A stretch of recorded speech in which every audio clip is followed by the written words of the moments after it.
اللہ علیہ کے پاس نا ایک بوڑھی اماں اپنا بیٹا چھوڑ گئی. تو حضرت صاحب نے کو 2 4 5 مہینے رکھا. تو بعد میں اس کی اماں کو بلا کے کہا کہ تو بیوہ ہے, بیٹا تیرا یتیم ہے, میں نہیں چاہتا کہ اس کا وقت ضائع ہو. یہ پڑھنے والا کوئی نہیں, سارے نہیں بھائی پڑھنے والے ہوتے. اب یہاں علماء بیٹھے ہیں, میں بے ادب بھی نہ ہو جاؤں. کچھ پورے 8 سال لگا کے بھی آ جاتے ہیں, سند بھی ان کے پاس ہوتی ہے. ناراض نہ ہو جانا, یہ تو سب اچھے لوگ ہیں. سند ہوتی ہے پر پتہ پوتا کوئی نہیں ہوتا. یہ اعلیٰ حضرت نے لکھی ہے بات. سند ہوتی ہے, پوری ڈگری ہوتی ہے, اس پہ کئی لوگوں کے سائن بھی ہوتے.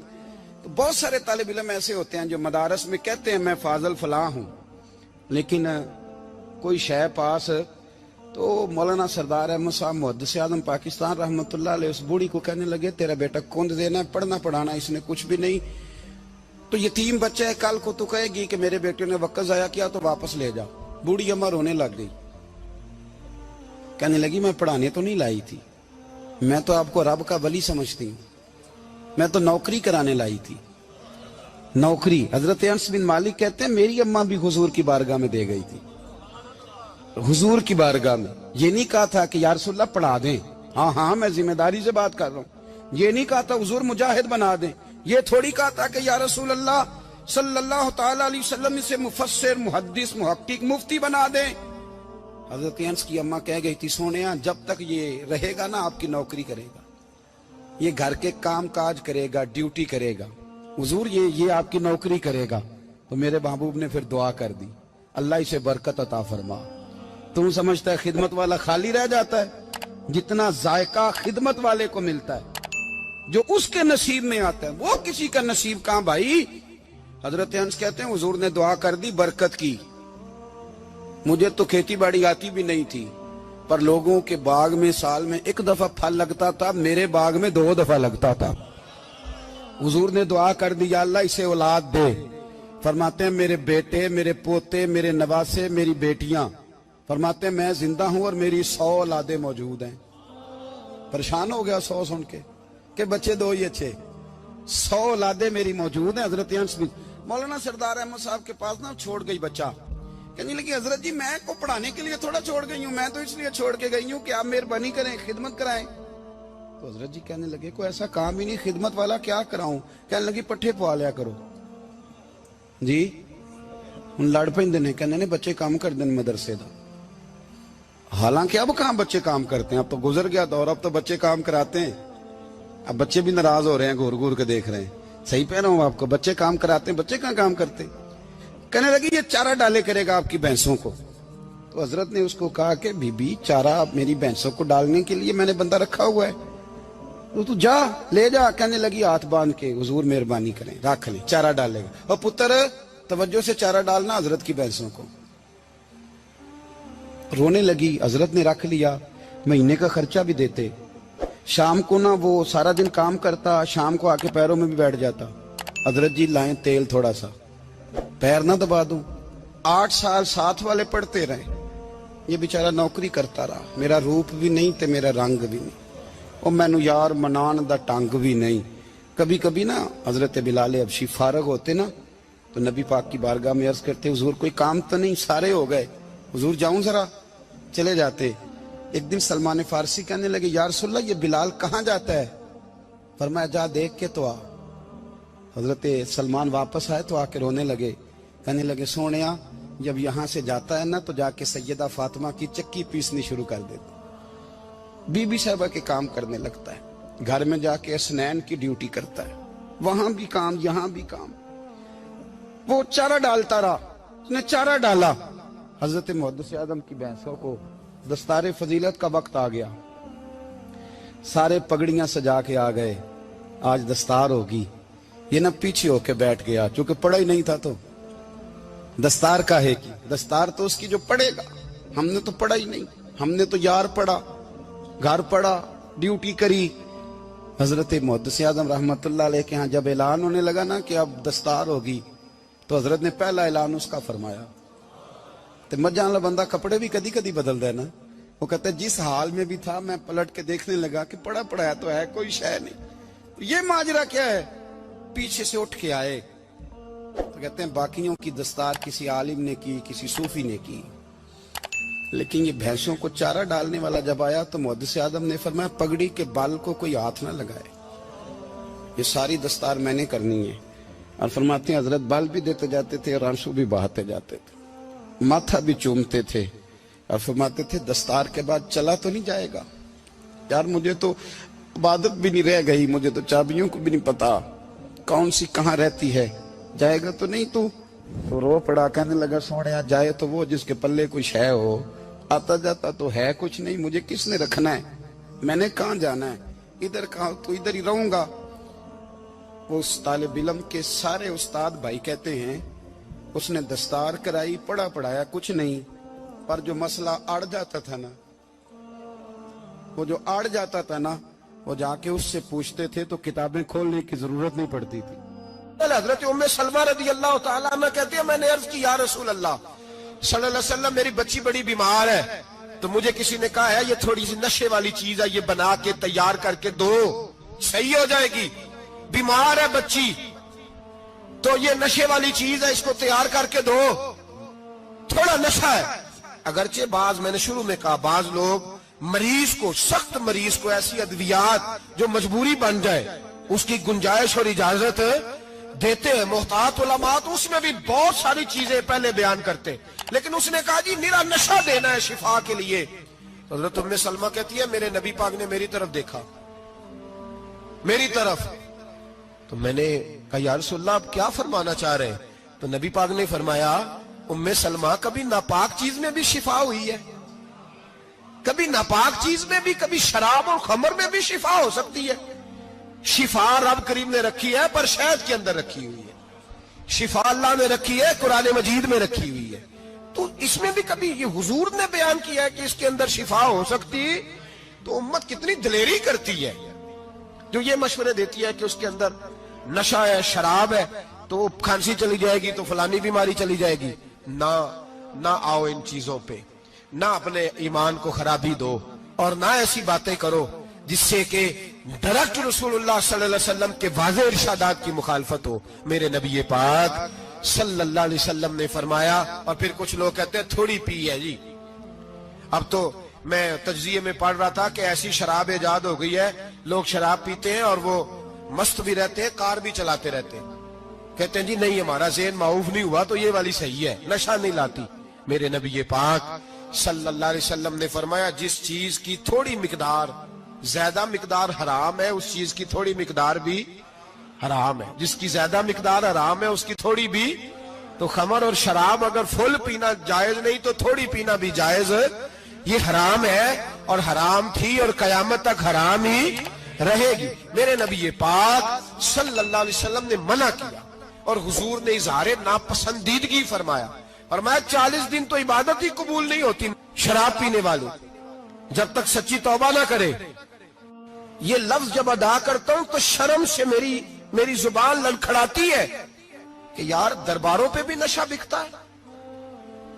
میں یہ بات کر رہا ہوں صوفیاء کا ترجمان, درباروں پہ, مزاروں پہ, اور سجادہ نشینوں تمہیں زمین نگل جائے, آسمان تمہیں لے اڑے, تم پر قہر نازل ہو, تم نے باپ دفن کر کے تو وہاں نشے کا اڈا بنا لیا, ماؤں سے بیٹے چھیننے لگے ہو, عورتوں کے سروں سے کپڑے چھیننے لگے ہو, سہاگ مارنے لگے ہو, بیٹیاں اور بیٹے یتیم کرنے لگے ہو, نشہ بیچتے ہو درباروں اور مزاروں پہ, یہ تماشا لگ گیا. آپ کیسے کروں یہ بات, پر کرنی پڑ رہی ہے, مجبوری ہے, یہ مضمون مکمل نہیں ہو سکتا.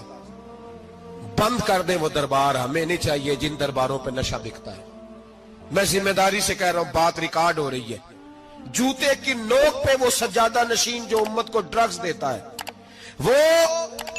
وہ سجادہ نشین کا ڈیرا نہیں, وہ گند کا اڈا ہے, وہاں سے فیض نہیں مل رہا, امت کی تباہی ہو رہی ہے. بتا دو, پھیلا دو, اس کو اعتراض کرنا کرو. میرے رسول پاک سید عالم صلی اللہ تعالی علیہ وسلم کا دین ضروری ہے, کسی پیر کی سجادگی ضروری, بولیے سجادگی ضروری. بڑی ذمہ داری سے کہہ رہا ہوں اور نمائندگی کر رہا ہوں اپنی جماعت کی. نہ ہمارے بزرگوں نے کل اس کی حمایت کی تھی، نہ آج کرتے ہیں، نہ قیامت تک کریں گے۔ بند کر دیں وہ دربار اور مزار۔ بزرگ دنیا میں یہ کام کرنے آئے تھے، اور ہماری سوچ اتنی گر گئی ہے، اتنے ہم کمزور ہو گئے۔ کہتے ہیں جب اس کو چڑھ جاتی ہے تو پھر بڑی معرفت کی باتیں سناتا ہے۔ تجھے شرم نہیں آئی یہ لفظ کہتے ہوئے؟ اب نشئی تجھے معرفت سکھائے گا؟ اب تو شرابی سے، بھنگی چرسی سے دین سیکھے گا؟ کہتے ہیں اس نے پی ہوئی تھی، چڑھی ہوئی تھی، وہ بات کر دی تو میرا کام بن گیا۔ اتنی گندی اور میلی سوچ صاحب ایمان کی ہوتی ہے، تو اب نشیوں سے جا کر دعائیں کرائے گا؟ سن، میرے نبی پاک صلی اللہ علیہ وسلم نے فرمایا جو شراب پی لے، نشہ کر لے، اس کی تو 40 دن تک عبادت رب قبول نہیں فرماتا۔ تو کہتا چڑھی ہوئی تھی تو اس نے دعا کر دی، تجھے شرم ہی نہیں آئی بات کرتے؟ حیا ہی نہیں کیا تو نہ جملہ بولتے؟ یہ کوئی تصوف اور طریقت ہے؟ جاؤ اٹھا کے لے جاؤ۔ ایسی کوئی تصوف اور طریقت ہمیں نہیں چاہیے، ہمیں وہ والی طریقت چاہیے جس میں خدا کے قرآن کی بات ہوتی ہے اور محمد مصطفیٰ کے فرمان کی بات ہوتی ہے صلی اللہ علیہ وسلم۔ تو بھائی یاد رکھو، یہ کوئی طریقہ نہیں۔ ایک مزار ہے، مجھے ایک صاحب کہنے لگے آ جائیں یہاں بھی فاتحہ پڑھیں۔ میں نے کہا یہاں کیا ہے؟ کہنے لگے تھے تو بابا جی نشہ بشا کرتے، پر اب سنا ہے لوگوں کی منتیں بڑی پوری ہوتی ہیں۔ مجھے جذبات بڑے کم آتے ہیں۔ میں نے اس آدمی کو گریبان سے پکڑ لی، میں کہ ادھر ہٹ، وہ تو نشہ کرتا تھا اور تو جاتا تھا، تیری یہ کیسے طاقت ہوئی؟ تو نے مجھے مشورہ دے دیا ہے، تو ہمیں کمزور سمجھتا ہے؟ ہم کمزور ایمان کے لوگ ہیں، اور میں یہاں تجھے کہوں گا نہیں نہیں میں یہاں نہیں جاتا، میں وہاں جاتا ہوں۔ بالکل کوئی لگی لپٹی بات نہیں، کھری بات۔ تصوف وہ، دربار وہ جہاں قرآن پڑھا جائے اور رسول اللہ کی حدیث سکھائی جائے، باقی کوئی مطلب نہیں کسی قسم کا۔ میں داتا صاحب کبھی جاؤں نا جلسہ کرنے کسی کام سے، کسی تقریب میں، تو میں داتا صاحب کے مزار پہ نہیں جاتا۔ میں کہتا ہوں یار یہ یرانہ نہیں کہ بندہ کسی کام آیا تھا تو فاتحہ پڑھ لی، واپس چلو گکھڑ سے اسپیشل آئیں گے داتا صاحب کے مزار پہ حاضری دیں۔ اور میرے سنگی گواہ ہیں کہ میں اسپیشل ٹائم نکال کے بہت سارے کام چھوڑ کے اسپیشل جاتا ہوں، اور میں مراد ماننے نہیں جاتا، میں داتا صاحب کا شکریہ ادا کر دے جاتا ہوں۔ میں ان سے کہتا ہوں حضور آپ کی مہربانی، آپ یہاں آئے تو ہمارے بڑے بھی رسول اللہ کے غلام بن گئے۔ میں تو سلام عقیدت پیش کرنے جاتا ہوں، ہم مزارات پر جانے کے قائل نہیں، بلکہ ہماری تو عقیدت کا درجہ ہی مکمل نہیں ہوتا جب تک ہم مزار پہ سلام نہ کریں۔ پر مزار داتا صاحب کا، مزار خواجہ معین الدین اجمیری کا، مزار غوث اعظم جیلانی کا، مزار محدث اعظم مولانا سردار احمد کا، مزار اولیاء کا، مزار میاں شیر محمد شرک پوری کا، مزار رب کریم کے بندوں کا۔ بھنگیوں چرسیوں کے مزار نہیں ہوتے، اور نام ان مزارات کے قائل ہیں، بالکل قائل نہیں ہم۔ میں تھوڑے دن پہلے لاہور گیا تھا، تو میں کار میں میاں صاحب میاں شیر محمد شرک پوری کا ذکر کر رہا تھا۔ میں اپنے دوستوں سے کہہ رہا تھا یار بہت بڑا بابا ہوا ہے، تو مجھے کہنے لگی کرامت کیا ہے؟ میں نے کرامت یہ ہے کہ ساری زندگی سنت کا درس دیا ہے۔ تو مجھے کہنے لگے آپ کبھی گئے نہیں؟ میں نے کہا میں اسپیشل گیا تھا، اور تھوڑے دنوں کے بعد پروگرام بناؤں گا تو میں ساتھ لے کے جاؤں گا۔ ہم مزارات کے قائل ہیں، حاضریاں دیں گے مزاروں پہ، لیکن بھنگیوں چرسیوں کے مزاروں پر جانے کے قائل ہیں؟ زور سے بولے، یہاں جانے کے قائل ہیں؟ کوئی عقیدہ نہیں ہے ہمارا۔ نشہ بکے گا اب مزاروں پہ، اب یہ تصوف ہوگا وہاں، یہ طریقت ہوگی۔ اور ملت پر رحم کھاؤ خدا را۔ اگر تمہارے قومی ادارے کہتے ہیں رپورٹ کرنے والے کہ 70 لاکھ پاکستانی نشہ کرتا ہے، تو کیا تمہیں یہ نہیں پتا کہ نشہ بیچتا کون ہے؟ کیا تمہیں یہ نہیں پتا کہ ڈرگز کا کاروبار کون کرتا ہے؟ اگر تمہیں یہ پتا ہے تو کیا یہ خبر نہیں تمہیں کہ ان رگوں پر یہ خون اتارتا کون ہے؟ میں اپنے بزرگوں سے معذرت کے ساتھ، نشے کا آغاز، ناراض تو نہیں ہو جائیں گے بزرگ، نوجوانوں کو میں لتاڑ لیتا ہوں لیکن بزرگوں کی عزت کرنا سنت ہے، تو میں بزرگوں سے معذرت کے ساتھ یہ یوں سمجھ لیے خوگرے حمد سے تھوڑا سا گلا بھی سن لے۔ نشہ سگریٹ سے شروع ہوتا ہے، سگریٹ سے۔ میں تمباکو کو حرام نہیں کہتا، یہ فتویٰ نہیں دے رہا۔ تمباکو کا حکم وہی ہے جو مولی کا ہے، جو کچے پیاز اور لہسن کا ہے، کہ آپ جب کھا لیتے ہیں تو منہ سے بدبو آتی ہے، تو آپ مسجد میں آئیں تو آنے سے پہلے مسواک کریں، منہ صاف کریں، پھر آپ آ جائیں۔ تو جائز ہے, مکروہ ہے لیکن حرام. لیکن تمباکو سے آگے جب حالات بڑھتے ہیں, تجزیہ نگاروں نے لکھا ہے کہ ہمارے پنجاب کے کچھ علاقوں میں اب سگریٹ سے نکال کے نا, پہلے بھی بھرتے تھے لوگ اس میں بڑا کچھ, اب پتہ ہے کہ نیا نشہ ایجاد کیا ہے, اب اس کے اندر چرس بھی بھرتے ہیں اور چھپکلی کو مار کے سکھا کے خشک کر کے اس کو پیس کے وہ ساتھ نشے کے ملاتے ہیں, اور اس کا حال یہ ہوتا ہے کہ آدمی کو زیادہ نشہ ہوتا ہے, اور کہتے ہیں وہ اتنا گند ہے کہ وہ آدمی کسی کو دانت بھی لگائے گا تو وہ بندہ بھی بیمار ہو جائے گا. کیا یہاں لوگ اسپرٹ نہیں پیتے آپ کے ملک میں؟ اور ہم کبھی سڑک پہ جاتے ہیں تو نشئی کو دیکھ کے مذاق کرتے ہیں, دیکھنا میں ہارن لگاؤں گا تو گاڑی کے ہارن سے گر جائے گا, لیکن تجھے پتا نہیں کہ یہ کسی ماں کا بیٹا ہے, پتا نہیں کسی بیوی کا شوہر ہے. ایک ہمارے دوست ہیں, بزرگ ہیں, ان کا داماد فوت ہو گیا, نشہ کرتا تھا, تو میں تعزیت کرنے ان کے گھر پہنچا تو کھڑے ہو گئے ہاتھ باندھ کے, کہنے لگے حضرت صاحب باقی ساریاں گلاں چھڑ دیو, صرف نشے تے تقریر کریا کرو. وہ جب جیتا تھا تو تب بھی اس کے بچے یتیم ہی تھے, یتیم ہی تھے. میری بیٹی جب میرے گھر آتی تھی اور میں اپنے پوتوں کے اتنے کپڑے اسے پہننے کو دیتا تھا تو میرا کلیجہ پھٹتا تھا, اور میری بیٹی اس کی زندگی میں بھی بیوہ کی زندگی گزار رہی تھی. وہ میری بہوؤں کے اترے ہوئے کپڑے پہنتی تھی, کوئی دعا کرو, کوئی جلسے کرو, یہ لت ختم ہو جائے. اور کہنے لگا اب میرے وہ چلا تو گیا ہے, دادا دادی اس کے پہلے کوئی نہیں, چچا ہے کوئی نہیں, جب تک تو میں زندہ ہوں ان نواسوں کو کوئی روٹی کا لقمہ, کوئی کپڑا مل جائے گا, لیکن سوچتا ہوں میں بوڑھا ہوں, مر گیا تو ان کو کوئی پوچھے گا بھی نہیں, کون ان کی خبر. اتنا ظلم اس قوم سے, اتنی زیادتی, اور آرام سے لکھ کر لوگ گزر گئے کہ یہ 70 لاکھ ہے, ان کا درد تو سمجھو, تکلیف تو سمجھو. 7 فٹ کا سونا جوان اور نشے کا عادی ہے تو کسی نالی میں پڑا ہوا ہے. اور میں نے کہا اس قوم کے ساتھ اس سے بڑا بھیانک مذاق کیا ہوگا. کوئی دانشور تھا بڑا ظالم, اس ظالم سے کوئی مشورہ لینے آیا, اس نے آ کے کہا تو بڑا ظالم ہے, بڑے کڑوے مشورے دیتا ہے, میرا ایک دشمن ہے, میں اس سے بدلہ لینا چاہتا ہوں, میرا دل کرتا ہے اس کا بچہ قتل کر دوں تاکہ وہ تڑپے.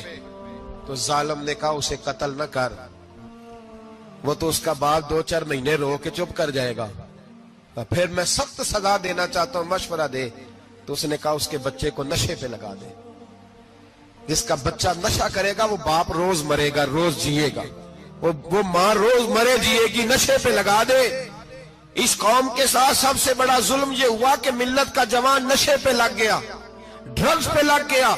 اتنے تباہ حالات ہوئے کہ جوان چڑھتی جوانیاں, اماں نے کتاب دے کے بھیجا تھا, اور کالج سے واپس آئے تو نشے کے ٹیکے ہاتھوں میں پکڑے ہوئے, ٹیکے. اور آپ کے اس ملک کے اسلام آباد میں ایک دن میڈیا نے وہ خبر بھی وائرل کی اور وہ چیز بھی دکھائی لوگوں کو. 3 مہینے کا بچہ لے کے نشئی سڑک پہ آ گیا, اس نے کہا میرا نشہ ختم ہو گیا, میرا بچہ خرید لو, 2 پڑیاں دے دو. تو وہاں بیبیاں جو سن رہی تھی وہ بھی چیخے مار کے رو رہی تھی. یہ ظلم کیا اس قوم کے ساتھ, اور کرپشن کی لعنت نے اجازت دی سپلائی کرنے والوں کو کہ گلی گلی بیچے, گلی گلی. انہوں نے کچھ تھوڑا ظلم نہیں کیا ان حکمرانوں نے. اور ہماری اپوزیشن, اس کو نہ صرف اتنا پتا ہے کہ یہ جائیں اور ہم آئیں, اس سے زیادہ کوئی غرض نہیں. بھائی کرپشن کے خلاف نکلے ہو تم, نشے کے خلاف کس دن نکلو گے, جوئے کے خلاف کس دن, قوم تو مر رہی ہے نشے سے, اس کے خلاف میدان میں کب آؤ گے. صرف اتنا ہے کہ یہ جائیں اور ہماری باری آئے, اس سے زیادہ کچھ نہیں. جتنے مجرم وہ ہیں اتنے ہی تم بنتے جا.